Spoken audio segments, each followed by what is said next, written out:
Hello, everyone, and welcome to another episode of Between Movements. Thanks so much for tuning in. This episode, I am going to be interviewing soprano Megan Stapleton, who is a fantastic musician, a great friend of mine, and she's done a ton of stuff in the musical world, has some great insights to share with you.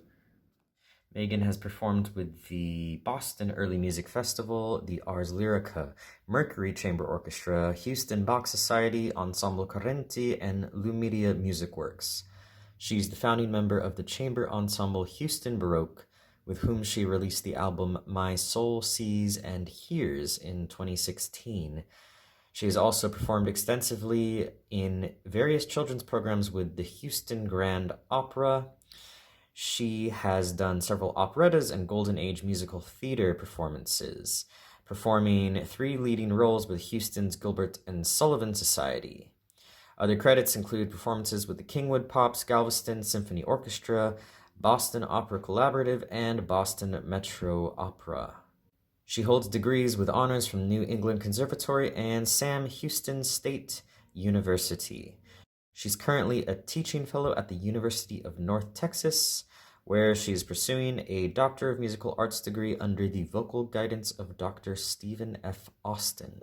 Megan also performs in jazz as the featured vocalist for the Paul English Jazz Trio. I'll go ahead and play a few excerpts from her classical and jazz performances before we start the interview.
So here we are on Between Movements podcast, episode 6. I'm with Megan Stapleton, and welcome to the program.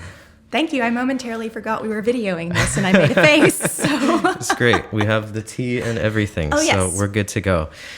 All right, so we're talking about a couple different issues, mostly centered around musicians and identity. In fact, you wrote this paper, which I'm going to allude to. This was originally going to be your DMA dissertation topic, right? And then you decided to change it. Yes, I did. Okay. So this paper is entitled just Musician Identity. Yeah, it's entitled Musician Identity. Literature review, so okay. Simple title. So what made you interested in this topic of musicians and identity? Well, after I finished my master's, I spent a few years in the performing arts field hustling for gigs. And And that requires a lot of grit, I think. And I started noticing a pattern, not just with myself, but with people around me. This struggle, this kind of cycle we would go through. And one day when I started my doctorate, I was in my performing arts health class. And I said, okay, there's this thing that I'm seeing.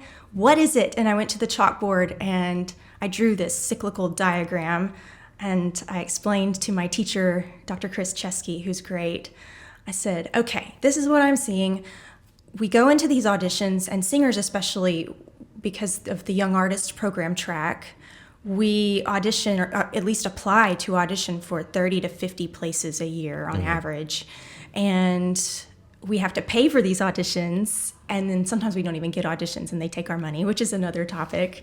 And so we go to these auditions, and when we succeed in getting the gig, there's a little bit of confidence put in our tank, and our identity is affirmed. And the next time we audition, we're more likely to succeed because our vibes are good. And if we fail, then we get kind of cut down and our confidence gets chipped at a little at a time. And then next time we go and audition, maybe we're more likely to fail because we're feeling kind of bummed already, or we're losing our hope. And so we go through this cycle that's just kind of unhealthy. And I said, what is it? What is it that I'm talking about? Is it self-esteem? What is it? And my teacher said, oh, you're talking about identity. And I thought, oh, that's what it is. Of course. And he said, go look at the athletic identity research, because the athletes have had so much research poured into them on this topic, and musicians not so much, but we're so similar that you can draw a lot from that. So that's what I did, and it was really interesting. Right. There's this thing called the Athletic Identity Measurement Scale, or AIMS, and it's a multi-dimensional model for athletic identity that was developed by Brewer and Cornelius in 2001. So there's a lot that's been done on research for athletes, but not so much musicians, right? Yeah. So did you immediately come to this idea to compare musicians and athletes, or was that your professor's idea?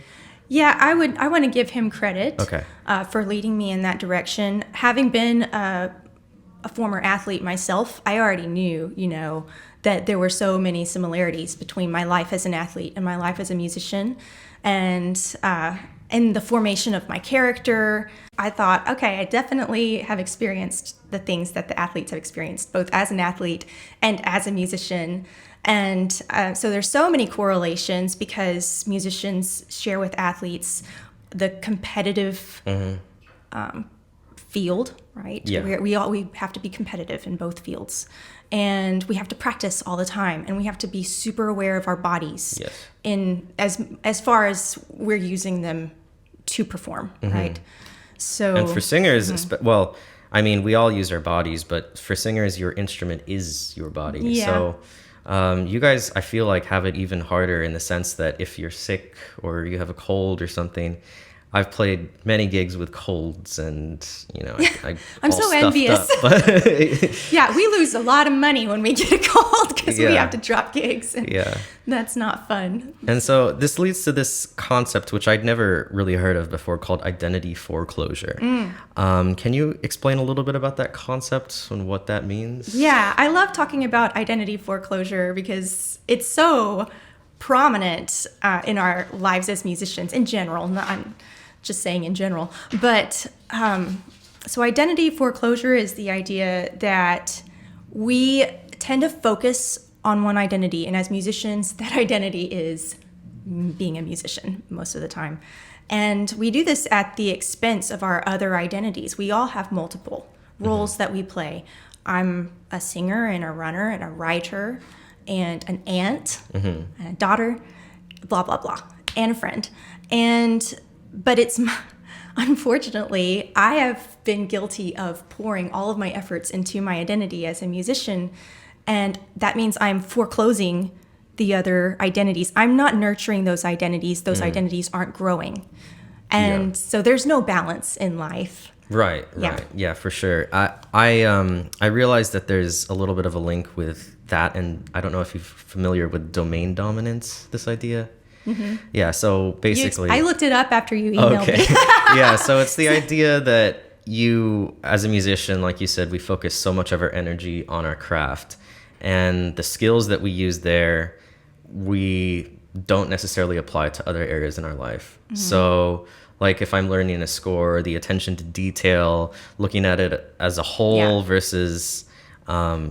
thinking internally, okay, what am I doing? What is the audience hearing? And a lot of those skills could very well be used in, relationships and things. But for whatever reason, people just have a tendency to isolate that. Exactly. Yeah. How to create more holistic identities in the studio so that it's a balance of perhaps performing and teaching or performing in something else. I actually, if I have performance majors in my studio, I encourage all of my performance majors to develop a skill in another area. And I might give them a list. I haven't created a list yet, but I have one in my head. It could be journalism, photography, writing, teaching.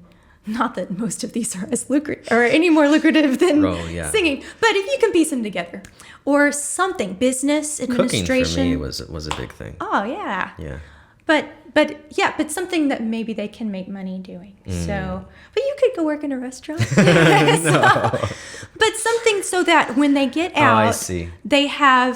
They can be performers, but their whole existence doesn't hinge on whether they succeed as a performer. Okay, so for me, when I decided, even though my mom wanted me to double in music therapy and performance, I said, no, I'm just going to be a performer. I'm just going to, because if I have any other options, I will quit. I might quit, and I don't want to give myself the option. So I decided I would just perform, and I got out there and I did it, and I had some success, but I didn't have, I didn't develop identities in other areas, like we were talking about before, and that was in a way limiting. So with my students, I say, you can be a performer at the Met, that's fine, but I also want you to choose some other area to develop skill. So it can be entrepreneurship and business, it can be sound engineering, something. Yeah. So that they're leaving with a bigger bag of tools to use. I really wish I had done that earlier. I mean, right now, I am trying to educate myself more on entrepreneurship and business and those things, because musicians are really bad at it usually. Right. It's a shame, because we need to, more than ever, we need to know these things. That's right. Let's have some tea. Yes. Yeah, so let me tell you about my tea. So Okay. I brought us some tea because this is how I like to spend one-on-one time with people. And I have a collection of teacups that my mom and I started collecting a few years ago, and we'd go to antique shops and look for the teacups that need a home. And I always think that they all have a legacy, a different legacy, and that now we are adding to that legacy.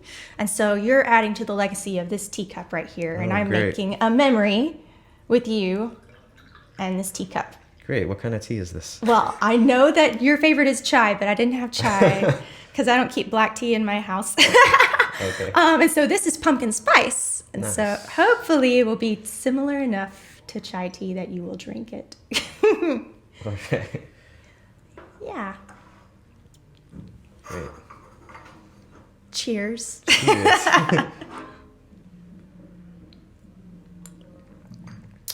Nice. It's very pumpkin-y. You like it? I do. Good. I feel so proper. Yes. I'm just used to black coffee. So you mentioned that some schools are trying to promote this more sort of holistic view of identity among musicians. And that's partly because of the high emphasis placed on the value of performance, like in relation to teaching, for example. And in general, it seems like there's sort of a narrow view of what it means to be a musician when the student enters the university system.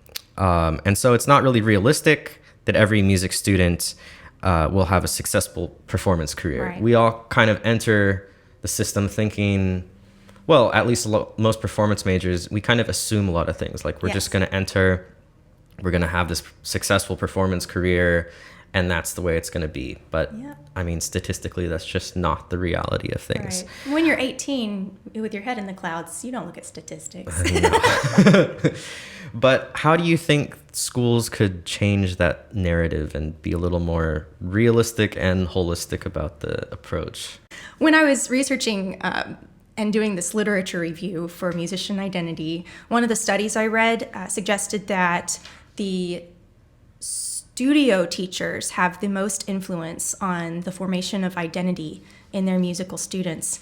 And I think that's empowering. As a current teacher myself, I teach undergrads at UNT, and I try to shape a holistic identity in them even now. I like to ask, what are your goals? What are your goals? And then some of them will say, I want to sing at the Met. And it just breaks my heart because not that I want to hold them back at all. And so I will never tell someone, no, that's not going to happen. But I say, it's a long road to hoe and it's fraught with challenges. I don't want you to not shoot for the moon. Shoot for the moon, but you've got to look at the stars also. And you have to acknowledge that all of those stars, some you don't even see, are also success, and you're still in outer space, right? So, and for me, I've landed in the stars and they're really shiny, but they're so different than what I expected. I thought I would be a full-time performer, of course, and I held on to this for longer than I should have probably. I just was determined to beat the pavement. I was going to force it to happen. I was going to white knuckle my way to the top. And part of that is being an INFJ. Yeah. Okay, which we'll talk about. We'll definitely get to that a little bit later. So being my personality, I mean, navigating the professional waters as an INFJ has unique challenges, I think. But I have more balance in my life now as a teacher and a performer, and I'm able to pour in to these younger performers with the wisdom I have gained by going the hard route, right? And figuring out that most people, and I mean most, the vast majority of us are not going to be full-time performers, but we are going to be professional performers. Yes. It's just going to be pieced together with teaching and podcasting and other things, writing. And all of those things have merit and value. And we need to start acknowledging being a writer and being a teacher and hosting a podcast are equally as valuable as performing. And as performers, I mean, I think it's hard to get it through our heads because we are taught at the university, just through the culture. It's not, no one's doing it on purpose, but through the culture, performing is the highest status. Performing is the goal. And if you don't become a full-time performer, you have failed. Yes. Well, we're in an interesting place as millennials too, because, well, all of our professors for the most part are from a generation or two before us, and the internet changed everything. Yes. It really changed everything for performance. I mean, now I have to say it's probably harder than ever to be a full-time performer, meaning that that's all that you do. Even full-time performers struggle because everyone is streaming now. I mean, streaming all your music and nobody buys records, or very few people buy records or CDs. So you kind of have to branch out, I think, more than ever before. And so the people who are in academia from that generation where they were able to perform and now they're professors, it's the world that they know. And so the world that we have now, we're kind of in this weird pioneering state. So like the podcast for me, I mean, this is all sort of recent, and I've realized that I have to branch out. And like you said, the stars, and there's so many different stars. Like you can look at. You can build your own constellation. Something like that. It can be beautiful. Yes. Yeah. Well, the other thing you can do too. So that's one thing. It can start changing in the studio, which then can branch out. But then also, I think the individual has to do some work. We have to work in ourselves and fight against the status quo. We have to fight against the culture, and that's the hardest thing. I think it's very brave to decide my success can look different from what the world says, and then live into that decision, But I think that as individual performers, that's something we have to do. We have to change the culture in ourselves. Yeah, I try to look at the bright side of it too, because being an artist is, I think by definition, you have to try new things and experiment and sort of go places you haven't gone. And I still see younger students entering university and expecting kind of the same things. Yeah. And I talk to people who are graduating with me, and they all expect the same thing. So not just performance, or I'm either going to perform, and then when that doesn't work out, they assume, oh, I'm going to teach at a university and that's going to be my job. Yeah. But again, the reality of that is also statistically not right. It's not true. Well, I don't want to think about that, but because that's my next step is applying for things. But you're right. I think about all of the doctoral students who are graduating and looking for the same 20 jobs. I was hearing, because there's at least in piano, there are a lot of DMA students from China, and they all go back and want to teach at the universities there, but there are so many doctoral students graduating in Europe and America from China that apparently now several of them are fighting over like teaching kindergarten jobs with a doctorate. But I mean, that's bound to happen, right? Yeah. I mean, it's just, if more and more and more people get this degree, then there's not as many opportunities. Right. But the great thing about the internet, although it's changed everything, is it provides these new opportunities to branch out. So, well, going back to what you just said about valuing performing over teaching, right? This book is from let me see. I brought it with me because I figured we'd talk about this a little bit. It's from 1926. Yeah, 1926. Okay. And this is my new dissertation topic. Oh, what's the name of this? It's called Singer's Difficulties. It's by Kate Emil Benke. And she has such an interesting story. I'm writing about her family. And she was the daughter of Emil Benke and Kate Benke.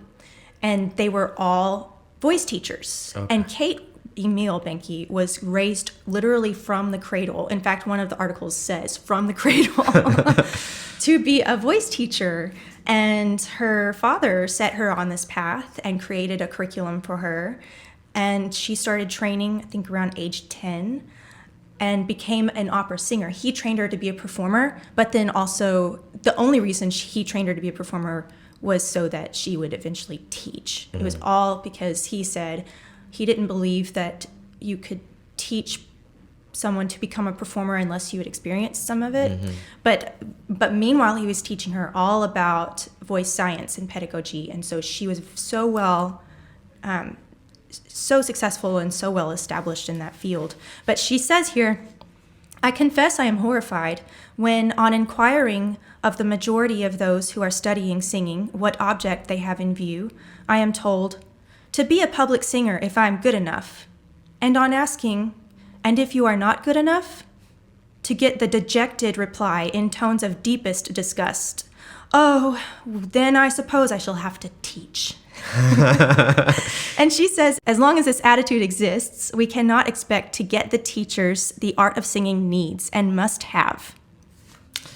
Yeah, I've definitely encountered that. And that's back to that status thing of kind of like an athlete with performance being the ultimate thing, and somehow teaching is viewed as not. But I don't know, teaching's great. I mean, I accompany several of your voice lessons, so you're gonna tell on me now? No. But even, I mean, you're a little newer to the teaching world than I am. Correct? Am I right? I think so. How long have you been teaching? Yeah. Well, I taught a little bit in my undergrad. Okay. And then I didn't after. I taught for a year in my undergrad, and then I decided that was nice, but I'm going to just perform now. And then I taught a little bit when I lived in Houston, but only off and on. I would have HSPVA students who sang at my church. They would have a lesson every once in a while. HSPVA? The Houston School of Performing and Visual Arts. Okay. So anyway, but yeah, I'm new. Can you tell? No. I mean, it's just great because I've accompanied your students for 3 semesters now or something. So I've seen like the evolution of your teaching, and it's I think one thing people don't necessarily realize is that teaching, like performing, is a craft in itself, and you grow in it and you understand it more and more. And I think it makes me a better performer, because it makes you practice what you preach. You have to, you're telling your students to do one thing, and then you realize, oh, I'm not doing it. So it keeps me in check, at least. Yeah, for sure. It just reinforces everything that we work on in our own practice. And I think my teaching has evolved partly because I've had the tutelage of Dr. Stephen Austin, who's an amazing pedagogue. And it's been great to be in his classes and to also be his student and pick up the strategies and methods that work and certain patterns. I feel like I'm a combination of athletic trainer or coach because of my athletic background, and then like Mary Poppins and John Keating from, what's it called?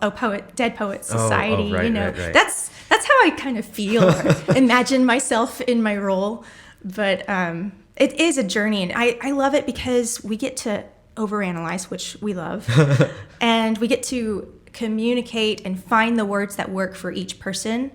And I always think of it as like working on a car, but you can't pop the hood and look at the engine. You just have to tell the engine how to go. Yeah, it's definitely multiple roles. And I was never much of an athlete, but I think more and more see the correlation and the whole coaching aspect. Because, I feel like I'm almost something of a psychologist with my students. Like, it's weird how I can hear them play and watch them play and understand how their week was. Right. Yep. I mean, I've been around it for so long that it's like, okay, well, I've seen the patterns in myself. Right. I know what it's like. And you're probably an empath like I am. Mm-hmm. Yeah. So those energies, as soon as they walk in the door, it's just whoosh. Yeah. And I feel what they're feeling. And sometimes, I'm sure with you guys too, for singers, especially maybe because this is the communicative instrument. We use our words with this instrument. And so this can get blocked off sometimes if we're not speaking up for ourselves, we don't have boundaries, or we're tired and stressed, and we're not taking care of ourselves, and these students come in. Yeah, emotions and feelings affect the physical body, and they cause tension. For us, I think it's mostly tension here in our shoulders. Yeah. Just when I'm stressed, I'm not as fluid. So part of what I've learned and what I like to or try to communicate to my students is the importance of like just physically taking care of yourself. A lot of musicians I think don't, but just going to the gym and stretching it's so important for me. If I don't release all the tension in here, then I feel like I can't play. I feel like I don't connect to the instrument as well. So I definitely want to talk a little bit about the whole INFJ thing, or for those who don't know what we're talking about, this is the Myers-Briggs Personality test. And it's one of several. I know I looked this up, and there are at least 10. There's the big 5. There's the Hexaco personality test. And there's several more, which I haven't taken. Right. Myers-Briggs is based off of Carl Jung's theory of how people think and act. He didn't develop the Myers-Briggs system, but it's based on his work. And so it's 4 letters that describe. So the first letter is either extroversion, introversion. Second letter is either intuition or sensing. Then it's feeling or thinking. And then judging or perceiving is the last one. And we happen to have the same personality, INFJ, which is coincidentally the rarest personality. Yes. Somewhere between 1% and 3%. And I understand it's actually lower in men than women. So I'm like the rarest. The rarest weirdo. My dad is an INFJ also. Yeah, that's interesting. Yeah. I really, there's been a lot of criticism of it. There's of the personality or the Myers-Briggs? Of the Myers-Briggs. Oh, yeah. And I understand that because, I think you could criticize anything. You can't box people into really any box. But for me, it's been super, super helpful when I found this out maybe like 3-4 years ago. Yeah. And I wish I had known it sooner, because it essentially details how a person functions, their basic functions, their dominant functions, their recessive functions, and how you learn, how you associate with people, how I am as an artist. And Yeah, when did you find out about this? I think I was an undergrad. I Okay. think it was part of a Bible study I did. Really? Yeah, where we did a test. Okay. Or no, maybe it wasn't. Maybe that was a spiritual gifts test. But I feel like I did a Myers-Briggs at the same time, similar time. But anyway, I find it so, like you, I find it liberating and very informative, especially because as INFJs, we long to be understood, and we're 1% to 3% of the population. Yeah. So we're kind of a little bit different, but in a good way. But it's empowering to read through and feel understood just by reading the definition of my personality. Oh yeah, like I emailed you this morning. Look at this, article I read about INFJ. I am exactly. I don't know about you, but there was no question. There's no. I am an extreme version of an INFJ. That is who I am. So, but yeah, I don't know. Oh, but when did we find out? So we took. Yeah, we took a music research course over the summer. So it was one of those intensive courses where 5 we met weeks. 4 days a week, I think, every day. Yeah, just straight through multiple hour class. And then it was funny because I didn't realize that you were one. And this is, I think, part of being an INFJ. We're called the walking paradox because we can kind of fit ourselves into different circumstances. And so I actually thought you were an extrovert at first. I masquerade as an extrovert. Right. Yeah.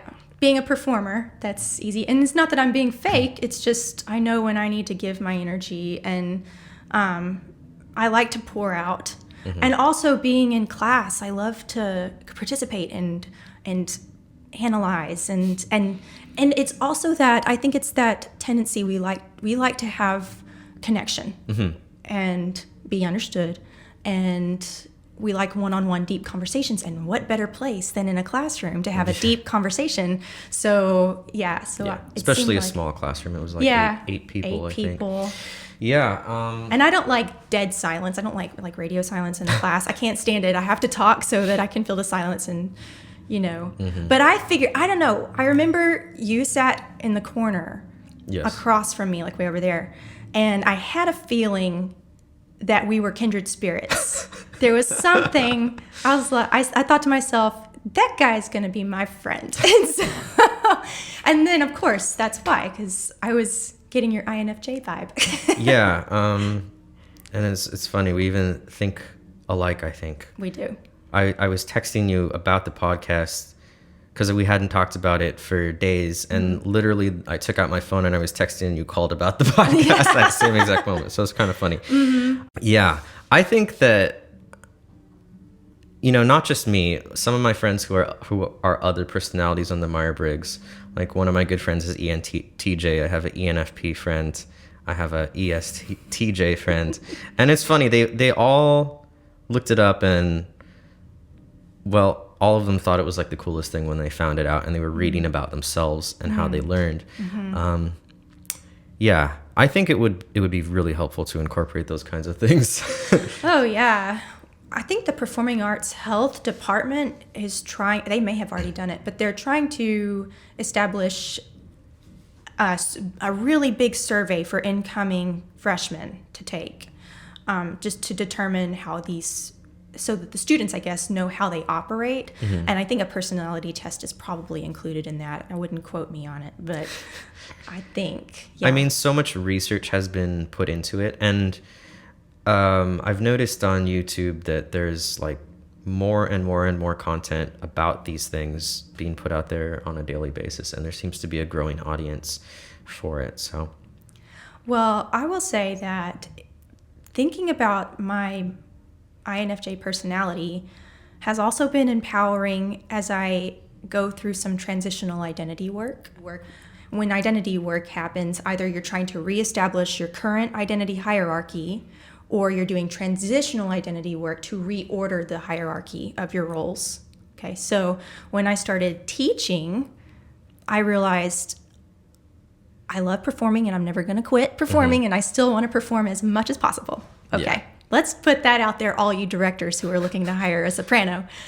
But when I was performing only, I was suppressing the rest of my gifts. And I knew I was doing it in the back of my mind. But I was just determined, again, to white knuckle my way through and establish a career as a performer. And I started to wilt as a person. Yeah. I wasn't living into my gifts and my callings, and I was unhappy.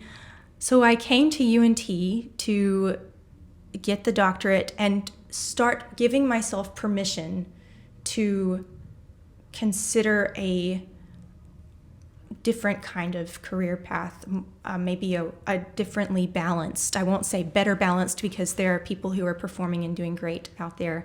But for me to have what would for me be a better balanced, a more well-balanced life.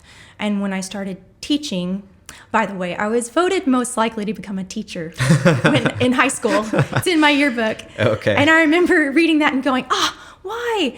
But it's because everyone I went to school with probably knew I was already teaching. Yes, That was just part of who I am in my personality.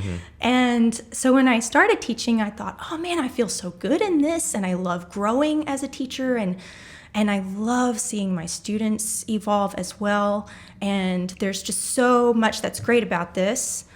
And I started to thrive because I wasn't suppressing my gifts anymore. And then I was writing and I was teaching and just being an aunt. Yeah, and this is part of where understanding the weaknesses of this personality helped me, because one of our things is we try to find deeper meaning in everything. Yeah, we do. And sometimes there's just not. Right. So overanalyzing. And then another thing is we're very adaptable to circumstances. Yeah, yes. So whatever job you take, I've always been very, very good at just fulfilling the wants or desires of my boss or superiors, right? So I just do what I'm told, and I do it well and like efficiently, but often to the detriment of what I actually want to do or need to do. Right. So it took me a long time in my school to kind of cycle back to what I originally was a musician for. Yeah. Like when I actually wanted to become a composition major when I started, but I didn't, mostly because I heard the kinds of pieces that were coming out of the composition department, and it wasn't what I wanted to make. Okay. Yeah, for me, I've recently gotten back to writing music, mostly on Logic, and it's really important, I think, to not forget who you are. And I would say this to anyone who's going into the school system, not just INFJ thing, but there's a lot of pressure to just fulfill a certain role, like we were saying about being a performer or something, when there's all these other options. So the expectations of teachers, they'll try to, a lot of them, whether they mean to or not, will kind of tell you, okay, this is the path you should go down, this is what you should do, when it's not necessarily the best for you. Yeah. With the best intentions maybe. Yeah, I think that I just wanted to make sure that I was performing, because it's in my heart, it's in my blood, and when I'm performing, I'm really happy. Yeah. Because I'm able to connect with an audience and pour into them, and then I get their energy back. And I also feel like hopefully I'm connecting the audience to a higher power. I like to think of myself as a vessel. Yeah. So that they can experience some moment of peace and reflection. Right? Just be still in life. And so it's important for me to continue to do that. And I think because it's so hard to become a performer, I thought I have to just put all my energy into that and not think about in teaching, because I thought that performing was like my main calling. Yeah. And for a really long time I thought that, and maybe I was allowed to think that, maybe I wasn't in my spirit veered in a different direction, so that I would go through certain experiences to prepare me to be a better teacher when the calling did present itself. Yeah. Yeah, I was the same. I mean, I used to practice 6 hours a day, 7 hours a day, sometimes just crazy. That was all I did. Yeah. Very imbalanced existence. Very isolated existence. Yeah. And, I also still love performing. I don't think I'll ever stop unless, God forbid, I'm physically debilitated from doing so. Right. I'm going to continue performing. But yeah, there's much more to it. There's much more to the equation, and it all helps out one another. Yeah. So, and the cool thing is, like you say, because of the internet, perhaps there are so many ways we can perform. We can fulfill that desire in creative ways. I was part of a group in Houston for 3 seasons, Houston Baroque, and we came together ourselves and we did 5 concerts a season. And, no one had to cast us or hire us. We just were a group. And we were professional, and we did an album, and it's things like that. Just being friends with other musicians. Yeah, and being in different fields. You're kind of like me in that you've done a little bit of everything. Yeah. Little jazz, little early music. Yes. Little operetta. Yeah, it's fun. It is fun. I realized also, and this is fairly recent, which I wish I had kind of known about this earlier, is in doing so many different things, like doing the jazz or doing the early music or doing, compositions, even like electronic music or whatever I like. Yeah. This idea of like imposter syndrome. Oh, yeah. It's a term I hadn't even really heard until maybe a few months ago. I'm surprised I hadn't heard of the term because it's so prevalent, I think, especially in musicians. Who am I to be doing this? And you look at everyone so much better than you in this industry, and you're like, well, what do I know in comparison to them? I'm going to get caught. Someone's gonna catch me someone's going to realize that I don't know what I'm talking about. Right. Even at the end of, and this is when I realized it's ridiculous, because even at the end of getting my doctorate, I'm supposed to graduate in May, I still feel that. Yeah. I'm not sure I'll ever get over that. With this whole like YouTube thing or starting vlogging or starting podcasting.